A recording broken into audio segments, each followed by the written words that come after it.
यो हो दुबईको फुल म्याप र यो दुबई सुरु भएको थियो यो एरियाबाट जसलाई देरा भनिन्छ। यो फुल्ली एरिया तपाईँको लिज होल्ड हो जहाँ 79 वर्षसम्म मात्र तपाईँले प्रपर्टी आफ्नो नाममा गर्न सक्नुहुन्छ। यो एरियामा मेट्रो स्टेसन छ एउटा अल्जदा। यो मेट्रो स्टेसनको ठ्याक्कै छेउमा एउटा प्लट रहेको छ जहाँ एउटा नयाँ प्रोजेक्ट आउँदैछ।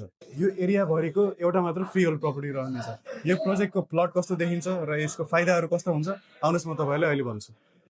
यो देख्दै हुनुहुन्छ यो रहेको छ प्रोजेक्टको प्लट र यतापट्टि यो रहेको छ मेट्रो स्टेसन। लगभग 2 मिनटको वकिङ डिस्टेन्समा तपाईँले मेट्रो स्टेसन पाउनुहुन्छ र यो मेट्रो स्टेसनको ठ्याक्कै छेउमा जुन देख्नुहुन्छ यो रहेको छ देवाको बिल्डिङ। देवा भन्नाले दुबई इलेक्ट्रिसिटी एन्ड वाटर अथोरिटीको बिल्डिङ जहाँ हाई प्रोफाइल स्यालेरिड अफिसियल्सहरू बस्नुहुन्छ। र अब इमेजिन गर्नुहोस् यो प्रोजेक्ट रेडी भएपछि यहाँ चाहिँ को बस्नुहुन्छ त? अफकोर्स उहाँहरू नै बस्न आउनुहुन्छ।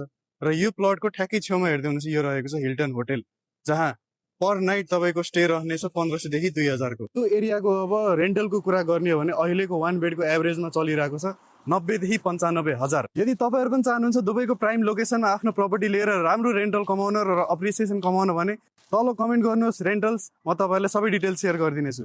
यो सुनौलो मौका हातबाट नगुमाउनु होला।